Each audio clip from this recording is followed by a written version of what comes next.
is Fred Lonberg-Holm, and this is a installation at the Lincoln Park Conservatory in Chicago. The series is called Florasonic, and every so often they invite a different musician or sound artist to come in and make a piece in this room full of ferns. Generally, the pieces are pre-composed in another location and played back on CDs. Generally, it's CDs, but usually they stay relatively static from day to day and from hour to hour. They're just the piece that's been made to go in this room, and often they're very successful.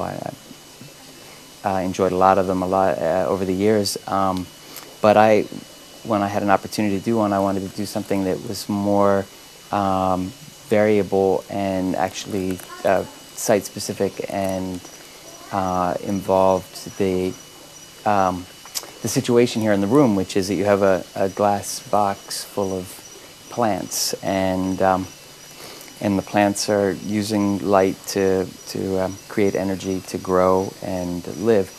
So I thought it'd be nice to maybe have some other sort of interaction between the sound and the light as opposed to the plants and the light. And so it's sort of audio manifestation of what's going on for a plant, maybe.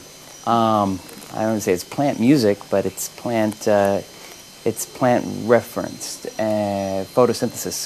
So the initial idea was to have a lot of little electronic devices that would make kind of quiet fern-like or gentle little electronic sounds, and which would change based on the light. And then I realized also I could get solar power cells cheaply from discarded toys at this point. And so these objects are actually not only influenced by the light, but they're also powered by the amount of available light, which makes them even more unpredictable in a certain way. If it was sort of a steady power source, I'd have a lot more control over what was going to happen, but I don't, and I had to put the solar collector cells up as high as I could, but still they get different amounts of light at different times of the day. So sometimes the unit itself might get enough light to make a sound, but doesn't get enough light to the power source to make much sound. So there's about a dozen,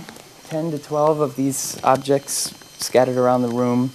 And during the course of a day, I like to think of it as kind of a piece, one piece per day, and the piece is different, but the piece has a lot of sort of similarities. Certain hours of the day, I know that certain areas, like where we're standing now, in another hour is going to be pretty quiet. And this whole side here, which is the east facing side, generally quiets down in the afternoon, and the west facing side obviously starts to really pick up. You can hear these subtle changes. I didn't want to make it, I wanted it to be less about like, hey, here's some music, listen to this music, as much as that, what are these sounds in this room? I wanted to kind of integrate them in and keep them quiet and make it more that you'd pay more attention listening. When I'd come also, I always really liked the sound of the waterfall.